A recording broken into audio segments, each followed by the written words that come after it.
50 കോടിയോളം തോക്കുകൾ, 34 കോടിയോളം ജനങ്ങൾക്ക് അമേരിക്കൻ രാഷ്ട്രീയത്തിലെ രക്തച്ചൊരിച്ചിൽ എന്താണെന്നല്ലേ പറഞ്ഞുതരാം. വേദി നിറഞ്ഞു നിന്ന് യൂട്ടാ വാലി സർവകലാശാല.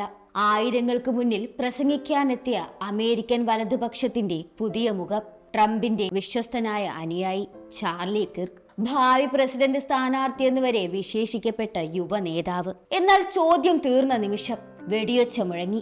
ആയിരങ്ങളുടെ കണ്ണുമുന്നിൽ കിർക്ക് വീണു. അമേരിക്കൻ രാഷ്ട്രീയത്തിന്റെ വേദി വീണ്ടും ചോരയിൽ കലർന്നു. ഇത് ഒറ്റപ്പെട്ട സംഭവം മാത്രമല്ല.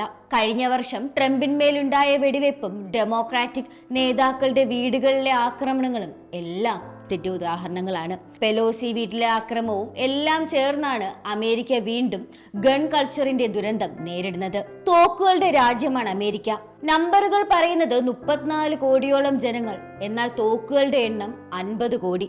ന്യൂയോർക്ക് ടൈംസിന്റെ കണക്കുകൾ പ്രകാരം 32% അമേരിക്കക്കാരുടെ വീട്ടിൽ കുറഞ്ഞത് ഒരു തോക്കെങ്കിലുമുണ്ട്. 1994 മുതൽ 2023 വരെ തോക്കുടമസ്ഥത 28% വർദ്ധിച്ചു. സ്ത്രീകളുടെ കൈകളിൽ തോക്ക് 13.6% കൂടി. കുട്ടികളുടെ കയ്യിലും കളിപ്പാട്ടമായി എത്തുന്ന തോക്കുകൾ പ്രതിവർഷം 20,000 പേരുടെ ജീവനാണ് കൊണ്ടുപോകുന്നത്.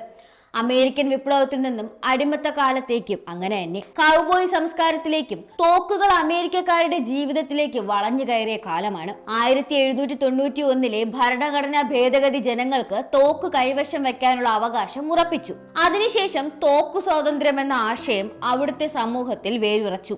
1871 രൂപീകൃതമായ നാഷണൽ റൈഫിൾ അസോസിയേഷൻ NRA കോടികളുടെ ഫണ്ടോടെയാണ് രാഷ്ട്രീയക്കാരെ പിടിച്ചുലച്ചത്. 2020 മാത്രം $250 ബില്യൺ ചെലവഴിച്ച് തോക്ക് നിയന്ത്രണ നിയമങ്ങൾ തടഞ്ഞു. ട്രംപും റിപ്പബ്ലിക്കൻ പാർട്ടിയും NRAയുടെ വലിയ കൂട്ടാളികളാണ്.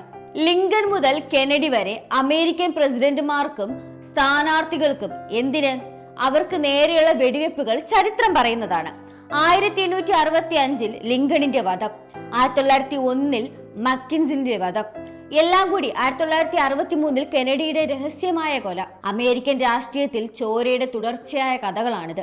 1999 കൊളറാഡോ ഹൈസ്കൂളിൽ നിന്ന് 2022 ടെക്സാസിലെ റോബ് എന്ന് പറയുന്ന എലിമെന്ററി സ്കൂൾ വരെ കുട്ടികളുടെ മരണച്ചുവപ്പ് തുടർച്ചയായിരുന്നു. 2025 മാത്രം 91 സ്കൂൾ ഷൂട്ടൌട്ടുകൾ, 31 മരണം, 89 പേർക്ക് പരിക്ക്. ചിലർ പ്രണയത്തിൽ പരാജയപ്പെട്ട്, ചിലർ അക്കാദമിക് സമ്മർദ്ദം സഹിക്കാതെ കുട്ടികൾ തന്നെ തോക്കെടുത്ത് കൂട്ടുകാരെ കൊന്നു തള്ളുന്ന അവസ്ഥ. വംശീയ വൈരങ്ങൾ, സാമൂഹിക സമ്മർദ്ദങ്ങൾ, മാനസിക ആരോഗ്യ പ്രശ്നങ്ങൾ ഇതെല്ലാം ചേർന്ന് അമേരിക്കൻ സമൂഹത്തിൽ ഭീതിയുടെ സംസ്കാരമാണ് വളർത്തുന്നത്. ഷിക്കാഗോയിൽ മാത്രം ഒരു വാരാന്ത്യത്തിൽ 37 വെടിവെപ്പുകൾ. ഇന്ത്യയിൽ 130 കോടിയോളം ജനങ്ങളിൽ 34 ലക്ഷത്തിനാണ് തോക്ക് ലൈസൻസ്. എന്നാൽ അമേരിക്കയിൽ തോക്ക് കടകൾ പച്ചക്കറി കടകൾ പോലെയാണ്. കുട്ടികൾക്കും 2 വയസ്സുകാരന് വരെ തോക്കുകൾ കയ്യിലെത്തുന്ന അവസ്ഥ.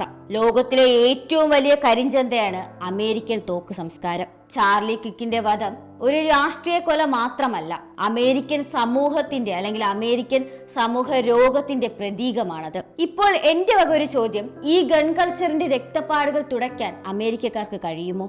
അല്ലെങ്കിൽ 34 കോടി 50 കോടി തോക്കുകൾ എന്ന ഈ തലക്കെട്ട് തുടർന്നും വാർത്തകളിൽ നിറയുമോ? തീർച്ചയായും നിറയും.